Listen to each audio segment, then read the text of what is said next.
Sign up. Build a better portfolio with Public.com. This is Scott Kaplan and Crew Tonight. The very best from today's Scott Kaplan and Crew show on the mightier 1090 AM ESPN Radio. SoCal Sports Talk. Here's Scott Kaplan, Alex Padilla, and John Browner. Yo, what's up, everybody? This is Kaplan and Crew with Alex Padilla, John Browner, and Jason Lawhead. We are the Crew. Scott's out. Little personal time after some personal stuff went down. He'll be back on Monday. Well, I'll be back on Monday because we're off tomorrow. But today we are here, and we are brought to you by the 7 Mile Casino. This is the 7 Mile Casino Studios, just minutes away from downtown San Diego. 7 Mile Casino now with the Sammy's Restaurant and Bar, with the Chef of the Year at Sammy's Restaurant and Bar. Plenty of televisions to watch your favorite game while you're there. Like tonight, if you want to check out the NBA draft and play some blackjack, there you go. Go check it out. 7 Mile Casino with the Sammy's Restaurant and Bar, just minutes away from downtown San Diego. And remember, it's all supposed to be fun. So if you have a problem, call 1-800-GAMBLER. I'm bringing in the boys, Jason Lawhead from Cleveland. You've probably seen him on the stage somewhere. Bringing in John Browner from Chicago. You've probably seen him on a similar stage somewhere. Jason, I was thinking about you because last night, your boy, he was a hit on social media. Your boy Bill Burr was in the booth randomly at a Minnesota Twins Boston Red Sox game in Minnesota. Wow. Did you see any of that? I did not. I got to tell you, I did not. Was that recent? That was last night. I think he had some sort of stop in Minnesota maybe. And I see. Yeah, he's on tour. That I do know. He was in the booth the whole game. The whole game he was in. All 9 innings for the TV or the radio? For the television. Oh, yeah, wow. the Red Sox television. He was on there. And I was like, you know what, man? When you got 162 games, that's so cool to like freshen it up a little bit. Just spice it up a little bit. Spice it up. It's not like Red Sox Twins is like a big rivalry that everybody's paying. It's not Red Sox Yankees. And I was like, you know what? Throwing in a comedian with like Don and Mud would just be, that'd be a breath of fresh air. Even though they're pretty funny themselves, that'd be like a cool thing to do. And probably, Jason, bucket list for you, maybe? Yeah, like, man. Yeah, I mean, for most people, right? I mean, that would be, I would literally try to take their job. Yeah. Like not just bucket list, like literally like throw them out of the booth. Permanent replacement. All right, I'm here. Yeah, perfect replacement. Perfect time. Yeah, that would be cool. No, I got to check that out. I didn't see that. But, yeah, there was the one that I saw. I didn't see all of it, obviously, but the one that I saw, there was a replay, and this is going to lead me to what happened yesterday in San Francisco. There was a replay that went against the Twins, and everybody starts booing, and this is the bottom of the 10th. It's a tie game. Everybody's booing. And Bill's not even, your boy's not even on the mic. Burr just starts yelling at fans off mic. You can't always get what you want in life. Sit down. What are you booing about?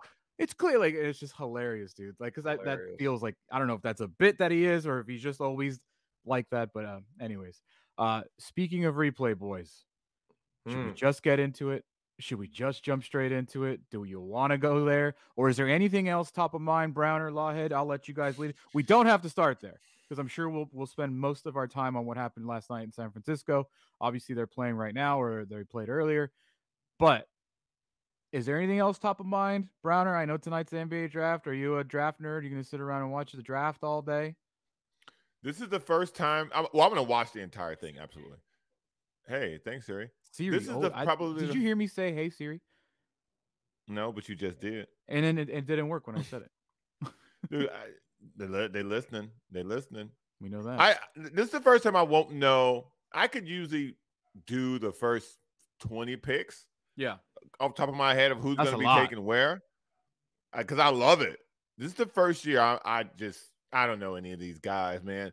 There's a bunch of French guys in there. There's a bunch of G League. When it was all college guys and a couple of like foreign guys, I could follow it. Now it's a lot of foreign guys, and I don't have, as Scott would say, bandwidth to keep track of what's happening in Yugoslavia, if that's even still a country at this point in time. I just don't. Don't. The guys playing basketball all over the world. It's too hard for me to be doing multiple things and then, watching European basketball at 4 a.m. I don't got it in me. Yeah, it's always fascinating too, because obviously it's top of mind right now. Nikola Jokic got drafted during a Taco Bell commercial in the second round. Right. And it's like the NBA draft to me is so hit or miss.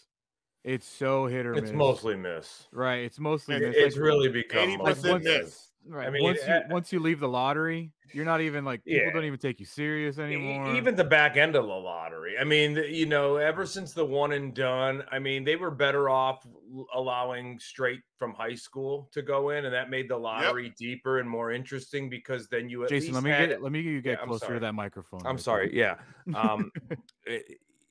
It just, as I said, ever since the one and done rule has kind of taken hold, and that they've even done without the high school straight to because then there was at least some intrigue, like, is this guy going to be good enough? Why is he leaving high school? Wow. But now he's either a one and done at a certain school. It could be Duke, it could be Memphis, it could be Houston. I mean, it could be a plethora of different colleges that some people do follow, some people never follow.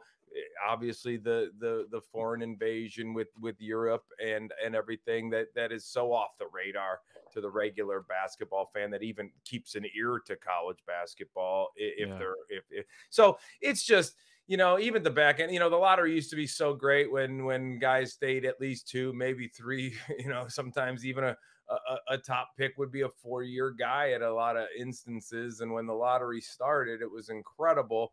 But man, what a snooze fest. You already know who's going where. If there is any noise about a couple of picks that are top kind of prospects, we know once the lottery balls are taken, if they want to really make it interesting, do the lottery balls on the night they do the draft. At this point, don't even tell people where they're drafted. Yeah, and then make GMs and make these war rooms have to really, work right then, with their instincts and do some talking to make those possible trades, a bit more challenging. And what are we going to do with this pick? So I think at this point, that would actually be the more interesting thing they could do with that. That's the craziest thing I've ever heard. But look how boring it is. But it makes, for a television, it's a crazy idea. But for a television show, it makes perfect sense. It really does. Give them an hour. Give them an hour. Give them an hour. Do the balls. Let the analysts. The lottery's at 3. The draft's at 5. Yes. And then you got an hour of guys talking about all that stuff, and give these guys time. Because look, back in the day when when it started with Ewing, even into the Kobe days, and the lottery, the buildup was great. Like, there's 10, 15, 20 prospects. Where are they going to go? Maybe they'll trade that pick for a veteran. But now it's just, where the first 2 guys are going, and nobody really knows anybody else. I've never seen, this is going to sound terrible. I've never seen so many rich white people care about young black youth until they started drafting high school guys. Before that, when they started drafting high school guys, like, you can't draft these guys out of high school. What about their education? Like, man, shut the hell up. Yeah, they're getting a big time education in those 6 months at Duke University. Correct. Yeah. Like this, the sham of people going, well, what about these kids' educations? When the last, I think maybe 5 generational players were high school players in the last 25 years. So you're right. I think either you go to college and you stay, or you go out of high school. That's it. That whole high school, like, they're not ready for it. 2 of the greatest players in the history of the NBA didn't go to college. I mean, if you throw in Garnett in there if you want to, but LeBron, Kobe, Garnett, like, don't sleep on Moses Malone. I mean, one of the greatest centers ever. I mean, and that was way before its time. I mean, Moses did it 30 freaking years before anybody thought to do it. Especially now with NIL and being, there's a kid here isn't he already a millionaire, Mikey Williams? Whatever happens with his future, we'll see. But yeah, like, the dude's already rich. Cases though. Yeah, I was gonna say those millions might go to. But now with NIL, you better get Gomez. The law get Gomez. Exactly. You better go get Gomez, young fella. My wife is in that draft next year. My wife's in that law field in the law field, and she's always she knows all these attorneys that advertise as oh, we've never lost a case, and she's like, yeah, they have. But yeah, it's so funny to get the insight on those things. But anyways. NBA draft tonight. But really, let's just go, I guess, because I do want to bring up an NBA draft thing that's happening, specifically with a guy that the three of us talked a lot about, Brandon Miller, and now his beef with Michael Jordan. I don't know if you guys have seen this, but we'll get to it later. It's not top of mind right now, but I mean, let's get to it right now. What happened in San Francisco last night? Obviously, the headlines is the replay that was overturned on Fernando Tatis throwing out a guy at home plate. It was another guy.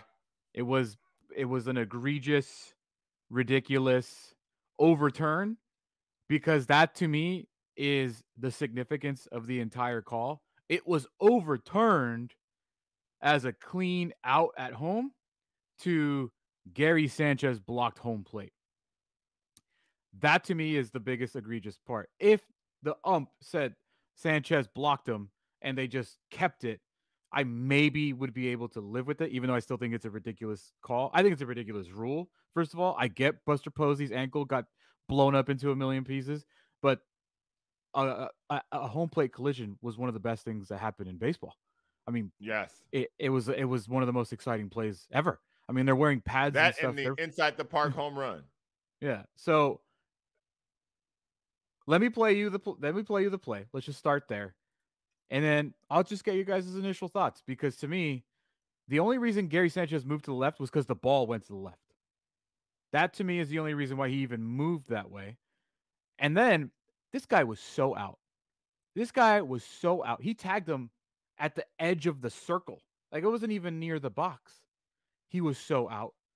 But because, and this is the way I've interpreted their decision, because Gary Sanchez's left foot was on the left side of the line before the ball was even thrown, which I guess it was, then he was blocking the play, even though the guy was literally at third base when that happened.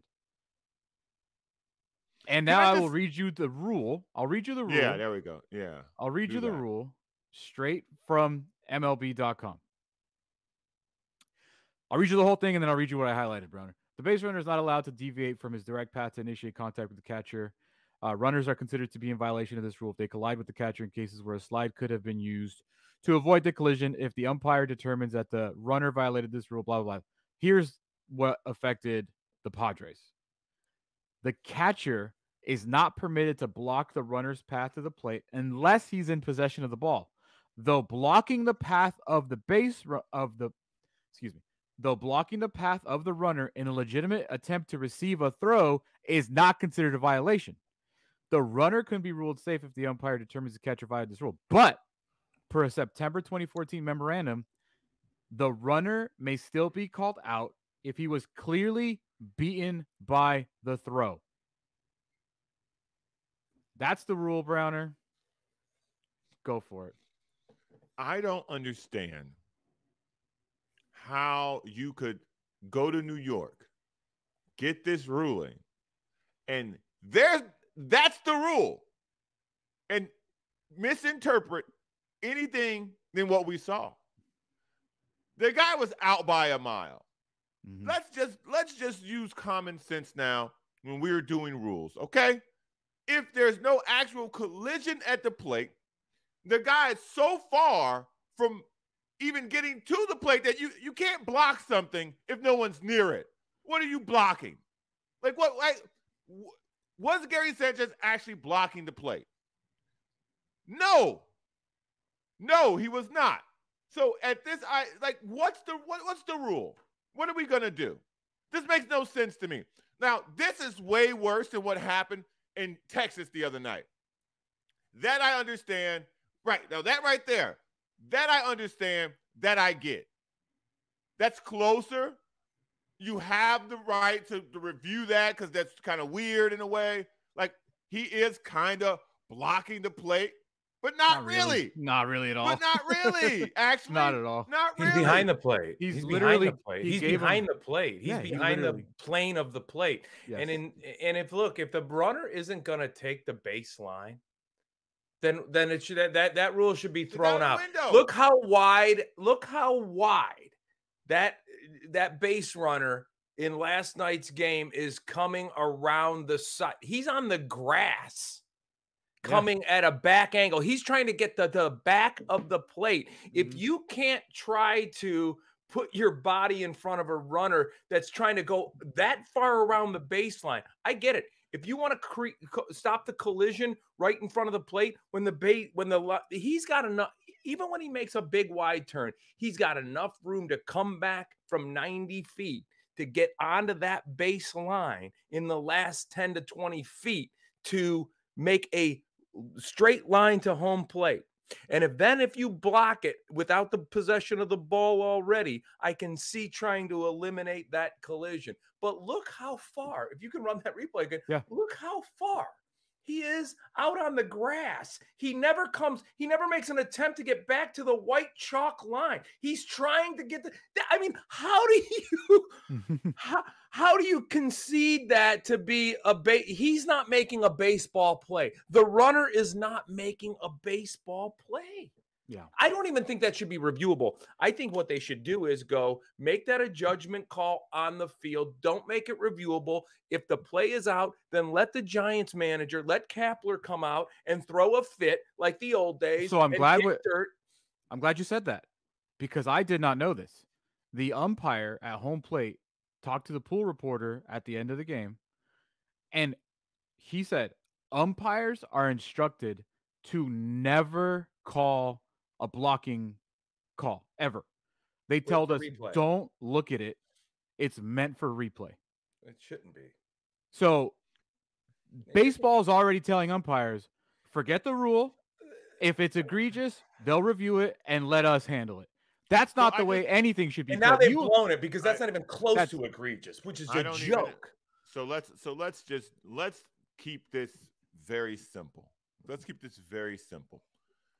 If you're not running down a direct line to home plate, you go out of the baseline to attempt to avoid the tag. What are you replaying? Because if I catch the ball inside the line, he's running on the other side of the line.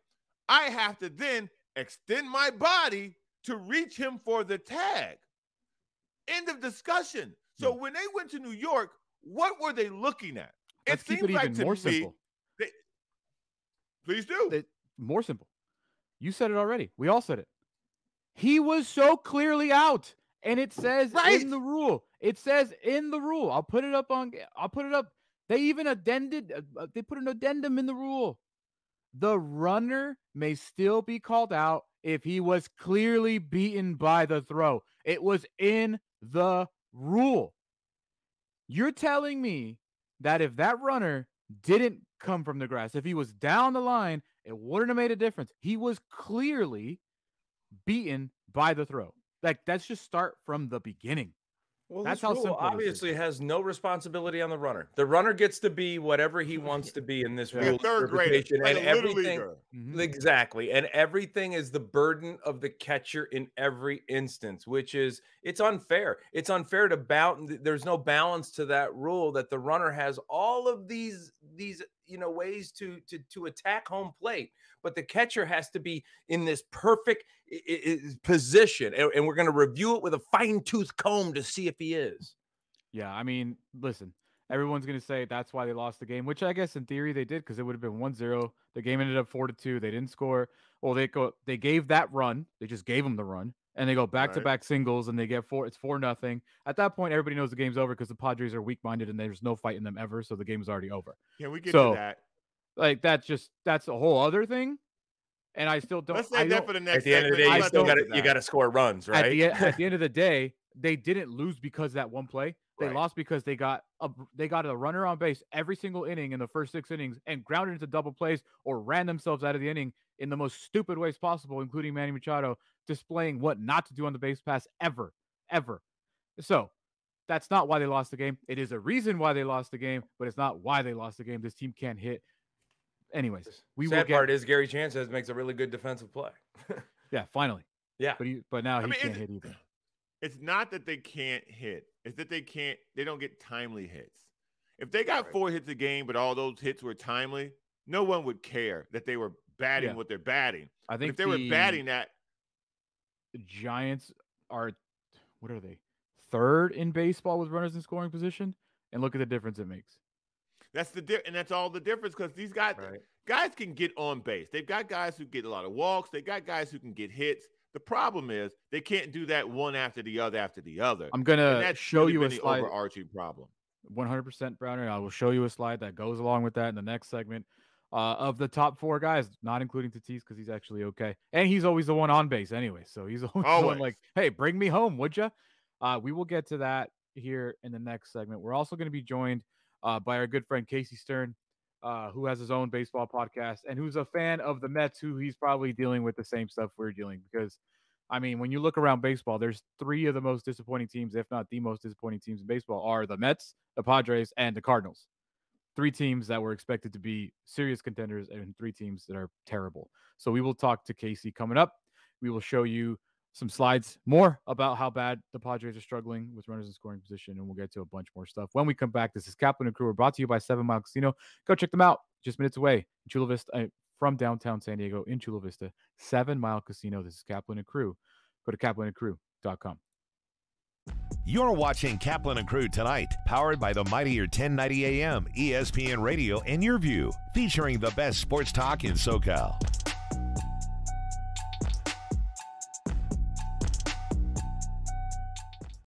Dominating the SoCal radio airwaves for over 20 years. Join Scott Kaplan, Alex Padilla, and John Browner for Kaplan and Crew every Monday through Friday, 3 to 6 p.m. only on the mightier 1090 ESPN Radio, SoCal Sports Talk, and the mightier1090.com.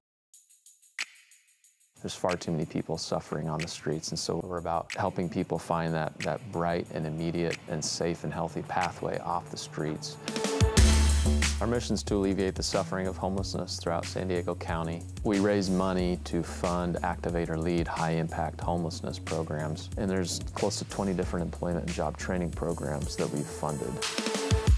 In 2023, addressing and reducing youth homelessness is one of our primary focus areas. And so we work with Urban Street Angels on a number of strategies and programs. We work with the Youth Assistance Coalition because they're organizations that make impact. We're never going to solve it, but we can meaningfully reduce it and help a heck of a lot of people by raising money to fund and activate a multitude of programs that are tangible and can be quantified and meant to alleviate suffering now, while simultaneously pushing on government to help accelerate their efforts. Cox Communications and the San Diego County Office of Education salute the 2023 San Diego County Teachers of the Year.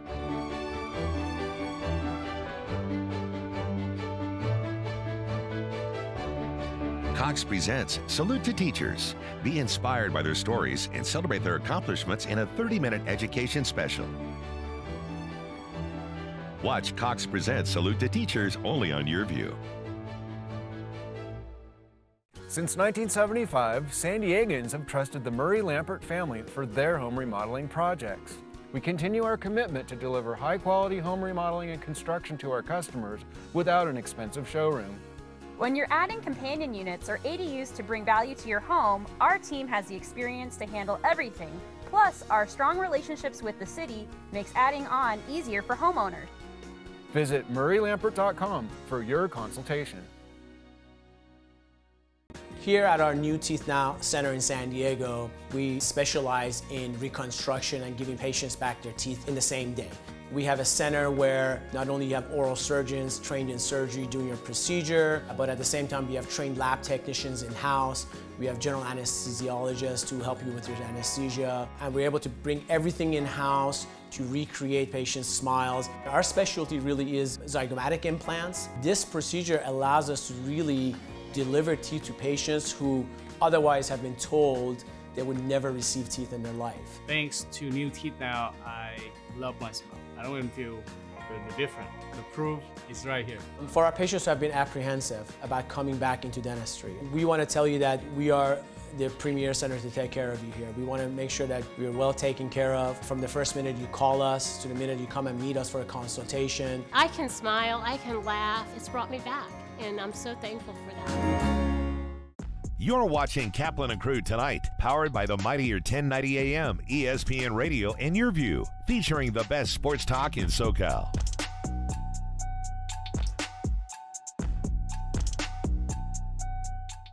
Listen to the Mike Greenberg Show, 7 to 9 a.m. Pacific, Monday through Friday. Greeny brings his unmatched depth of sports knowledge, fun, and entertainment back to ESPN on a daily basis. The Mightier 1090 ESPN Radio, SoCal Sports Talk, and the Mightier1090.com.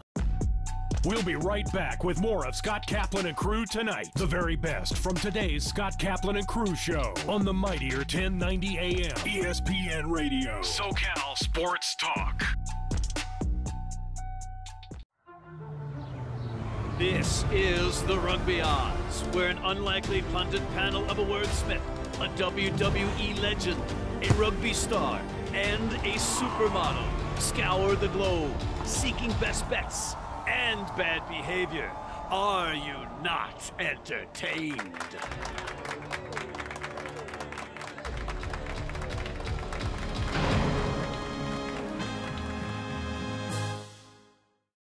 My favorite thing about teaching would be just seeing the growth and the potential of the kids and just kind of letting them explore creative thinking, creative thought, and creative projects.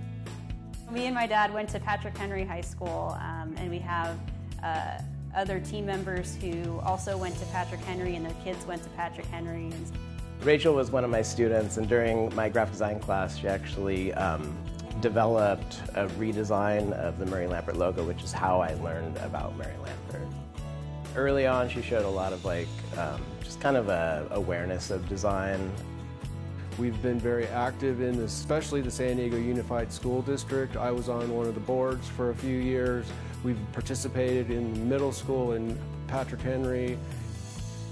A few years ago, we donated a baseball scoreboard, which felt really good because that's where my son played baseball. When the engineering department needed support, we donated for models for the kids in architecture class to build actual framed models. Murray Lampert donated a big marquee, digital marquee, and every morning I see that on my way into the classrooms. It's extremely important for communities and companies to invest in the students. When they do, bad behavior goes down, student achievement goes up. When companies give back to the students just, they feel a part of something bigger. They feel part of a community. They feel like somebody has invested in them. Teachers are very important, and it's important that they get what they need in their classrooms, and we've really been part of that. We're really looking forward to being involved with the Salute to Teachers that's coming this year, and we hope to make that an annual event.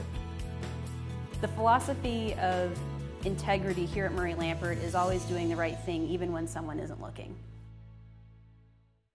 The San Diego Children's Discovery Museum is a children's museum that serves San Diego County. Our area of focus is children between the ages of 0 to 10, but primarily 0 to about the ages of 7. We teach children in an informal, experience-based environment, specifically foundational fluencies, social-emotional learning, and purposeful play. We started PNC Grow Up Great in 2004. It is now a $500 million bilingual early education program, all focused on reaching young children from birth to age 5, with a particular emphasis on reaching low and moderate income children to help prepare them for school and life.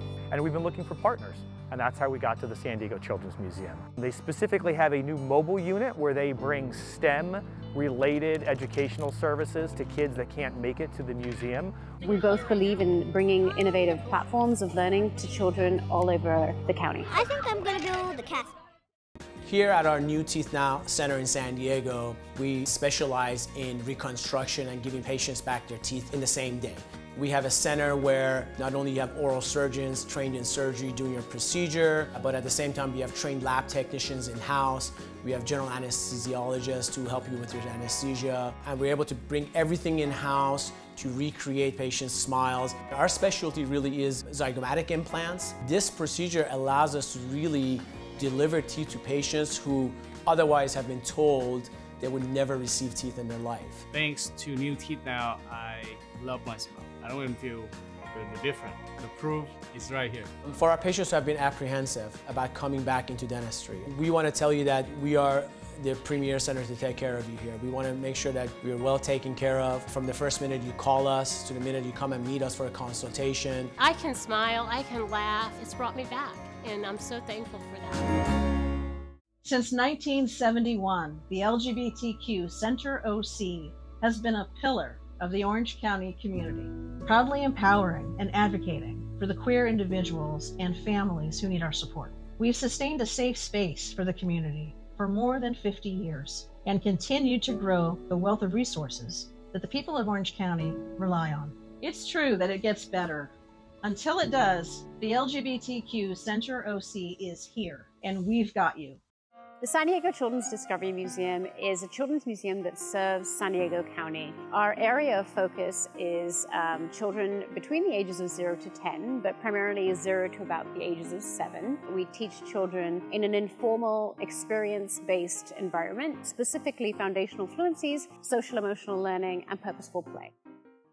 We started PNC Grow Up Great in 2004. It is now a $500 million bilingual early education program, all focused on reaching young children from birth to age 5, with a particular emphasis on reaching low and moderate income children to help prepare them for school and life.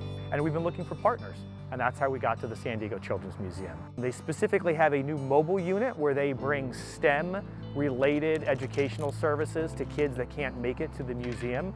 We both believe in bringing innovative platforms of learning to children all over the county. I think I'm going to build the castle.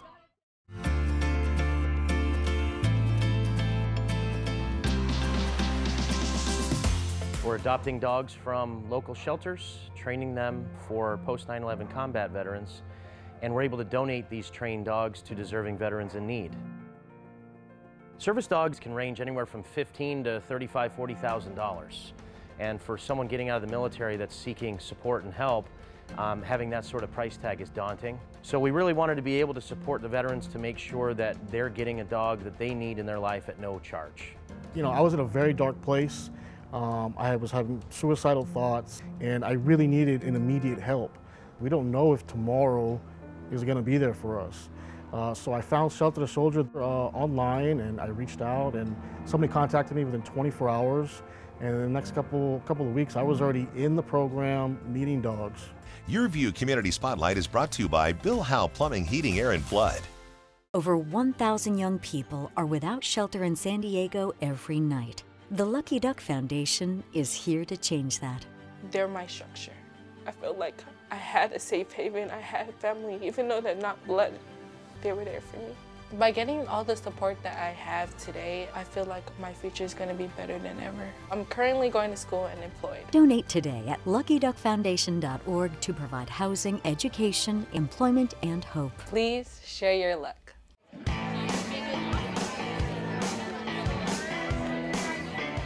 We're here at Teacher Appreciation Night, in which all the district teachers of the year that are running for County Teacher of the Year next year are here with us, as well as the reigning County Teachers of the Year. And they're fortunate enough to bring us down onto the field for the first pitch. We're celebrating all teachers in the San Diego County, and so it's an honor to represent San Diego Teacher of the Year. My dad, I grew up with him and a huge Padre fan, and so this is one of those moments that means a lot to both me and him. We have so many great fans in the audience as well, children, families. It's a huge honor. Thank you, Padres!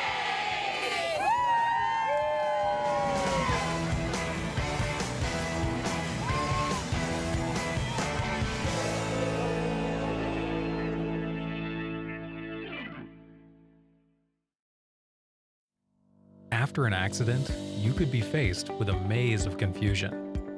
There are medical bills, lost time at work, not to mention taking on the big insurance companies alone. But with the Barnes firm on your side, they can help you get compensated for your troubles. And they'll help you get the best result possible.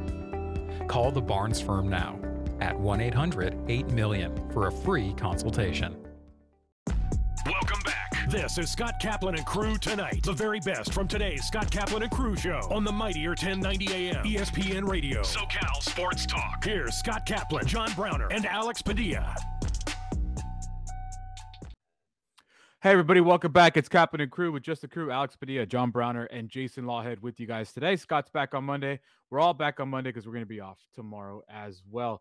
Joining us now from the Unfiltered podcast, like he does every so often, at Casey Stern on Twitter. Casey Stern joining us, who I think Casey can vibe with what we're vibing with in San Diego, which is just utter misery when it comes to your baseball team, because he's a Mets fan, we're Padres fans, and we're kind of literally on the same trajectory, it looks like, Casey. Yeah, I mean, look, the Padres are better than the Mets are. I mean, I'll tell you that, and I feel like, you know, with no disrespect to the Diamondbacks, I'd rather chase them than the Braves. So at least you got that going for you. But, you know, look, I just want to know that the most important thing is, what is the most fun thing you get to do when the inmates run the asylum?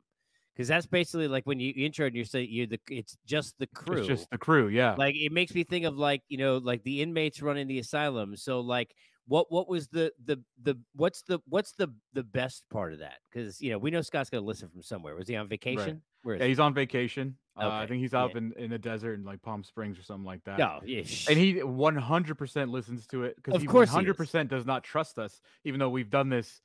Oh yeah, we've been on the is show he more than checking he on you? has this year. He Is he takes so many is he days checking off. on you? Is he checking on you? Oh, Like, hey, you got all the everything time. set? You check on the guests? You check on the Oh yeah, guests? yeah. Oh yeah, yeah. He's like, hey, everything go okay? You guys good? Like, dude, if you just want to be on the show, you could just be on. It's your show, dude. It's called the Kaplan and Crew Show. He probably can get 1090 out there. He's probably sitting in his car right now listening. Yeah, to probably. it. Well, right now, it's just the crew. Yeah, I mean, just that's it. That's it. That's all that matters. And by the way, this crew right now could probably beat the Mets or the Padres. So at least we got that going for us. And by the way, for a lot less cost, I have a feeling. Yeah. Oh yeah. Whoa, I have, under market I have a value. great I have a great strategy to beat the Padres if the four of us were on the team. I was like, just put somebody on second. They won't do anything. Easy, let's intentionally walk dudes to second, and then let's start playing the Padres. You know, so here's the funny thing about that. That is, I was talking to you this morning. I was talking to, this is not a shameless plug, but it is the most recent episode of my show. I had John Gibbons, former manager of the Jays, a great dude, real funny guy. And, you know, he's still got a real pulse on Toronto. We're talking about that team, and their biggest issue is they got big names in a lineup, right? And guys like Vlad Jr. and Bichette and others, they're not driving in runners in scoring position. The Mets got enough names in their lineup, not driving in, getting those ducks off the pond, if you will. This seems to be an issue with a lot of teams. So it's not just San Diego, but it looks worse when you got some of the names that are in the lineup that the Padres do.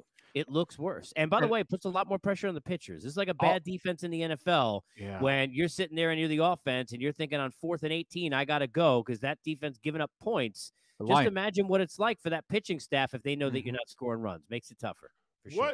So, like you said, this is happening to other people, not just us.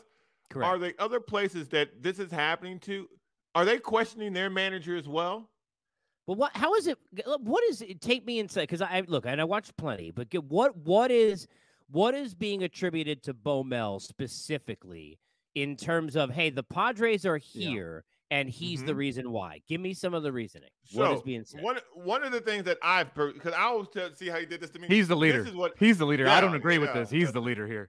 I'm taking your fare when you get on the bus. For me, okay? For me, he has publicly said things about the team having lack of attention in their at-bats, lack of focus on at-bats. Their defense is really good, so he hasn't really given them, I think his word was intensity throughout the game. Correct. So if an intensity issue is the problem, isn't that the manager's job to manage the egos and the attention and the morale? Isn't that the manager's job to know who to pat on the back and who to kick in the rear end? Now, I've also said that, but I've also said this. This is a roster unlike he's ever had before from a financial perspective. And so I would like to give him some time as well to kind of figure out what's going on with the guys. I'm not saying fire him, but what I'm saying is, bro, what are you doing?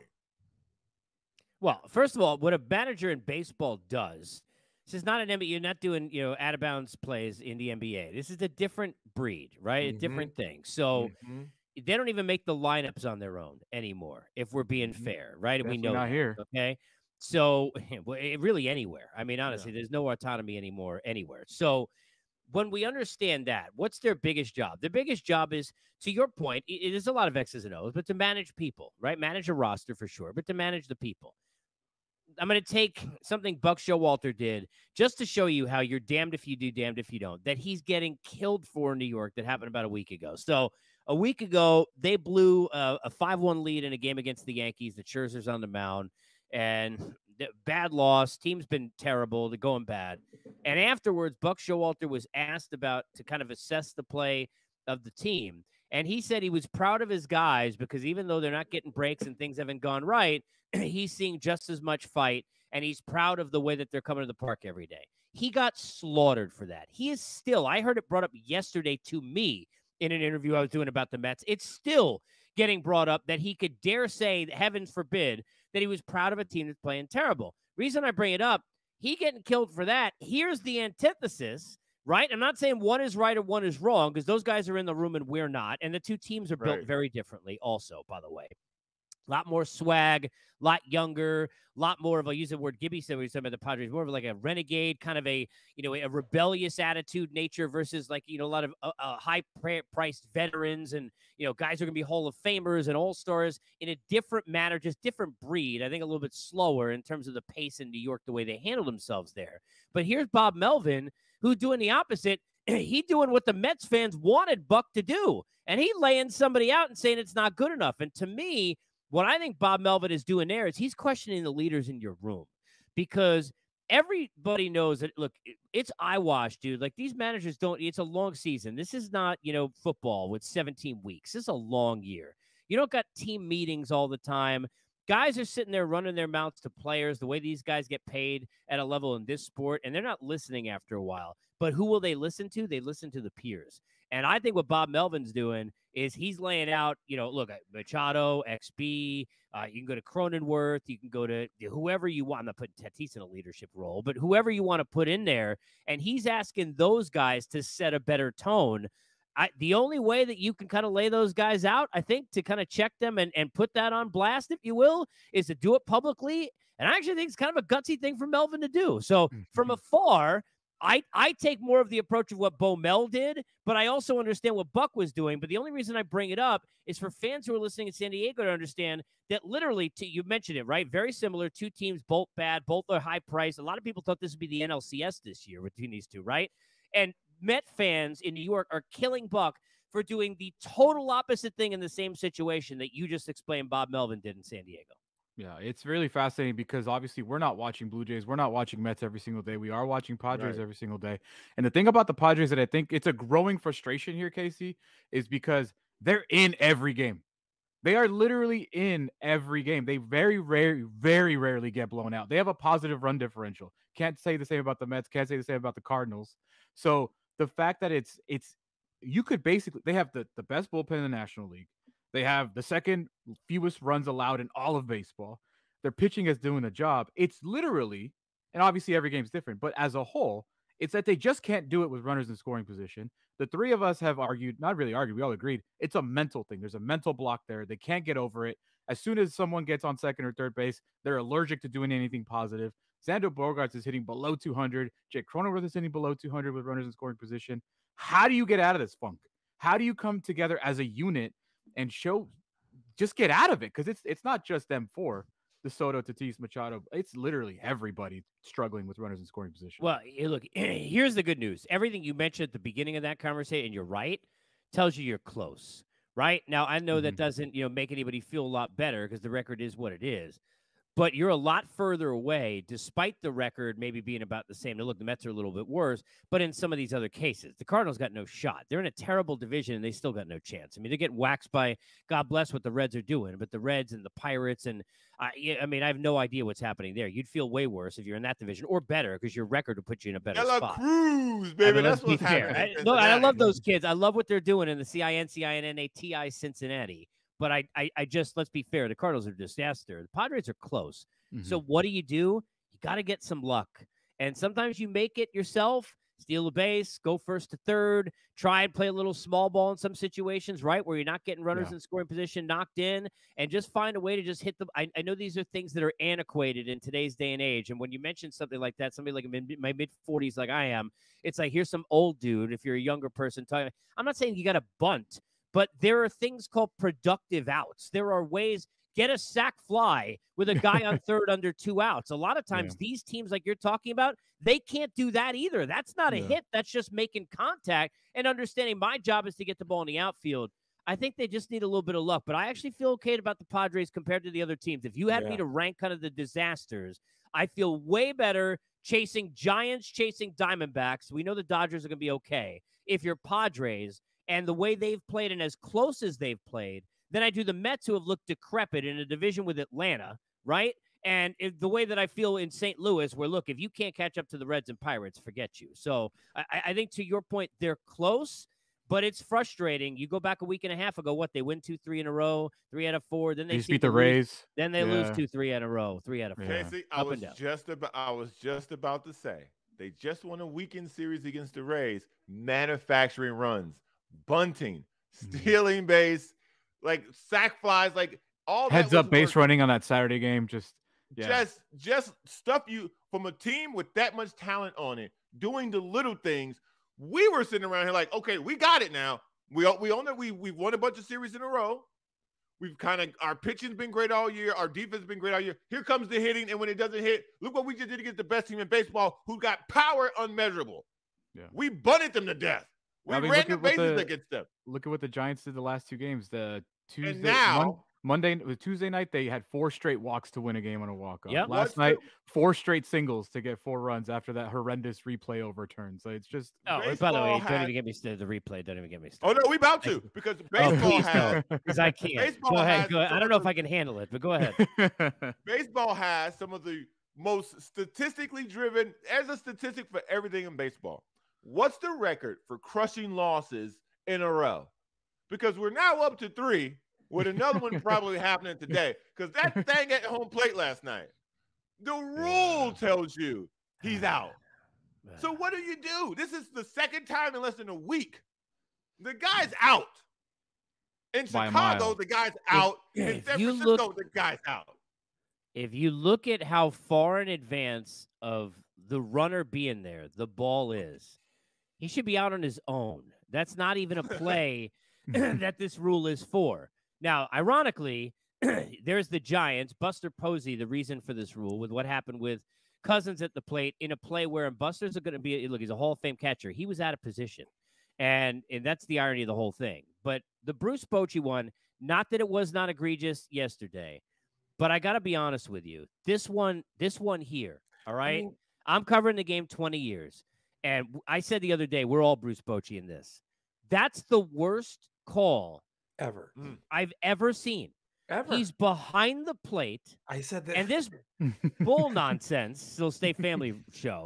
You can say it, I'll edit it out. Beforehand, this crap about where he was set up before. I don't care if he's scratching himself in the crotch before the ball got there. When the ball came in from the position it was coming from left field, he's behind the plate. Yes. I said the other day, Francis Ngannou and Tyson Fury could have found room.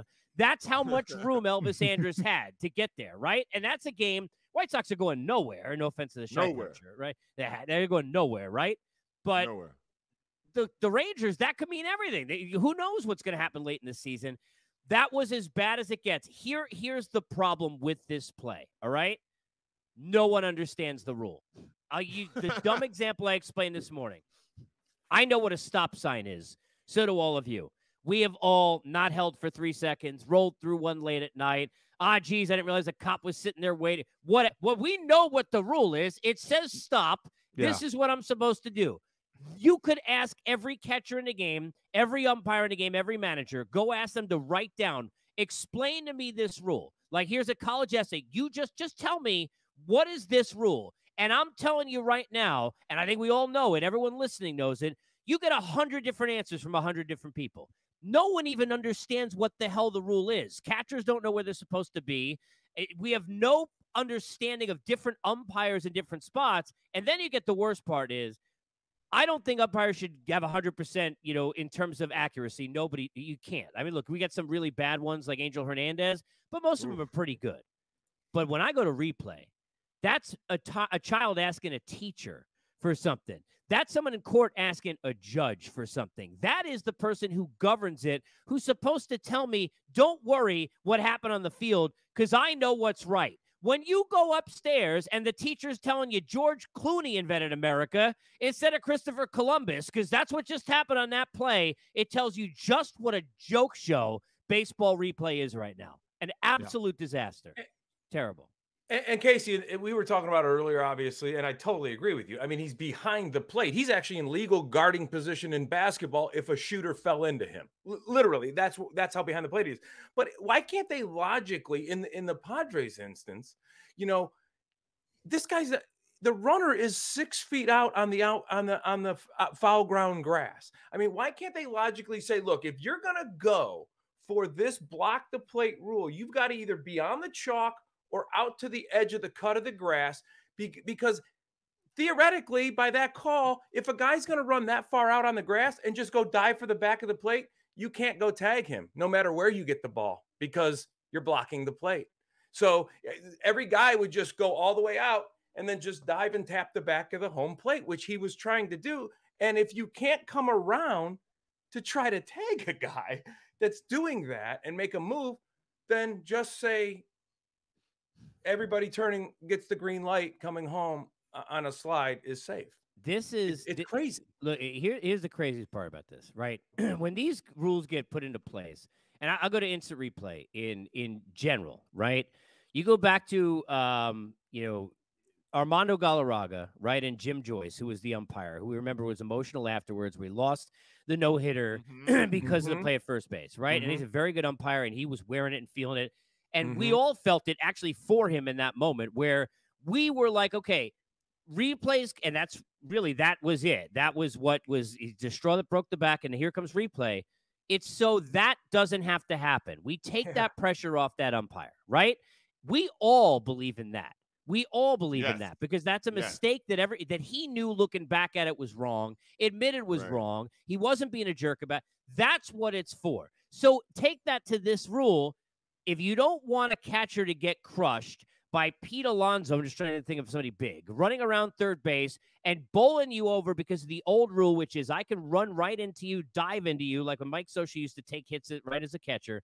And as long as the ball is out, then it's safe. The only thing you had to do was say that a runner cannot bowl into, dive into, bowl over, run over anybody at the plate. He's allowed to do anything that he can to get a hand or a foot in, and the catcher cannot do anything to try and create that contact and collision, and both sides, within reason, have to avoid that contact at all costs. That's all you had to say. But then, to your point, they went and they made it 100 times more complicated. Not only that, it's incredible. According to home plate umpire Quinn Walcott, he told the Pool Reporter, baseball has instructed the home plate umpire to not even look to call it. They said, leave it up to replay. So and let them screw it up. Because they don't know the answers. I think it's because they don't know. What other rule in baseball do they tell the umpire, don't worry about it, we'll figure it out in replay? The whole thing is the most ridiculous thing. Look, to your point, Alex, just to follow that, think about Pedro Grifol. It's like, I don't even know what he was challenging on this play. Like, I want to know what was he like? You're going to tell me some video guy, because there's nothing about that play. The home plate umpire, you could see they slowed it down. Jonah Heim, the catcher in the Rangers, turns around and asks, like, what did I do? And the umpire said, I don't know. Like, he didn't know. Like, he had no idea. What were they even challenging? Like, you shouldn't be able to challenge that play. But to your point, he challenged that because why? It's the end of a game kind of a situation. And why the heck not? What am I have to lose? Knowing that replay is such a disaster, I may get lucky, and therefore, guess what happened? Yeah, it is just it happened in back-to-back days, and I think that because it happened in back-to-back days, there's no way this doesn't get addressed. It has to be addressed going forward. It's Rob Manfred, so there's a way. That's true. I also said 4 years later, he also said, maybe I didn't handle the Astros thing too well. Maybe I didn't do so. Well, in 4 years, he'll say, maybe I shouldn't have told AA's fans that they suck on the way out after I took the team. Way to almost get an average attendance in for one game. I mean, don't even. That was, to me, like, you got to have tact in jobs like this, and like that's part of it, man. And this guy's got zero. I mean, he's got no clue. I'm making a coffee table book of failed stadium renderings in San Diego. I think that Rob Manfred is going to have a copybook of things he said that are so stupid. Like, oh, it's just a piece of metal. Who cares about the trophy? Are you a Seinfeld guy? Because that's a very I love the Kramer coffee table book. Do you know? I'm not a Seinfeld guy. And you got to go. There's an entire episode dedicated to Kramer creating a coffee it's table. Terrific. Well, there's so many that are great. Yeah, I mean, right now the stadium rendering fail is about the size of the Bible, so it's going to be a very big, heavy. How many pages is that? You can tell I don't read the Bible. No, I don't know, but it's that thick, is what I'm saying. You just got to remember. At one point here in San Diego, they were building a different stadium in 3 different parts of town. Right. Right. And the thing is, none of them worked. We always blame. We always blame the people. We never blame the owners. Exactly. Because the commissioner can't blame the owners. Casey Stern, host of the Unfiltered podcast. Dude, thank you so much. We kept anytime, for a boys. while. Awesome. Anytime, and I'm sure we'll talk to you soon. Anytime, guys. All right, everybody. This is Kaplan and Crew with just the crew. Like Casey said, we're running the asylum right now. We'll be right back. You're watching Kaplan and Crew Tonight, powered by the mightier 1090 AM, ESPN Radio, and YurView, featuring the best sports talk in SoCal.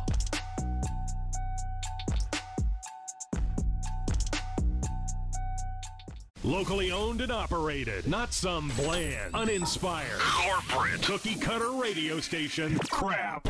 We simply say to those stations, Q. The mightier 1090 ESPN Radio, SoCal Sports Talk.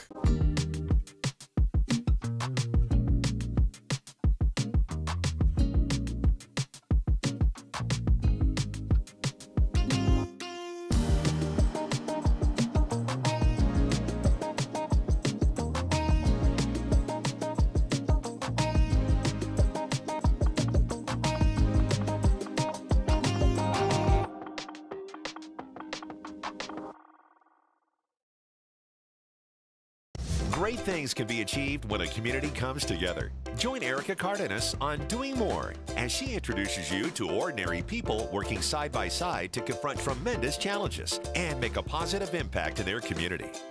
Watch Doing More Sunday night at 6 on YurView or stream it online at YurView.com. Doing More is presented by PNC Bank, proud to be a part of the San Diego community.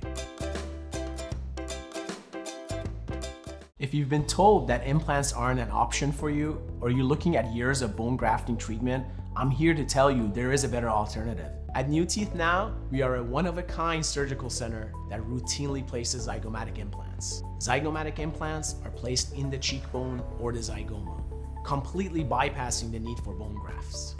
If you've been told that lengthy bone graft treatment is the only way to get implants, call us today and let's get your smile back. When you're adding companion units or ADUs to bring more value to your home, our experience plus our strong relationship with the city makes adding on easier for our homeowners. At Murray Lampert, we listen to you first, then design and build. Visit murraylampert.com. If you're going to count yourself as a fan of this radio station, you'll need to continuously ask yourself one basic question. Am I listening enough? Pro tip, wives are not a good source for input on this. This is the mightier 1090 AM ESPN Radio. When you're adding companion units or ADUs to bring more value to your home, our experience plus our strong relationship with the city makes adding on easier for our homeowners. At Murray Lampert, we listen to you first, then design and build. Visit murraylampert.com. The San Diego Children's Discovery Museum is a children's museum that serves San Diego County. Our area of focus is children between the ages of 0 to 10, but primarily 0 to about the ages of 7. We teach children in an informal, experience-based environment, specifically foundational fluencies, social-emotional learning, and purposeful play. We started PNC Grow Up Great in 2004. It is now a $500 million bilingual early education program, all focused on reaching young children from birth to age 5, with a particular emphasis on reaching low and moderate income children to help prepare them for school and life. And we've been looking for partners. And that's how we got to the San Diego Children's Museum. They specifically have a new mobile unit where they bring STEM-related educational services to kids that can't make it to the museum. We both believe in bringing innovative platforms of learning to children all over the county. I think I'm going to build the castle.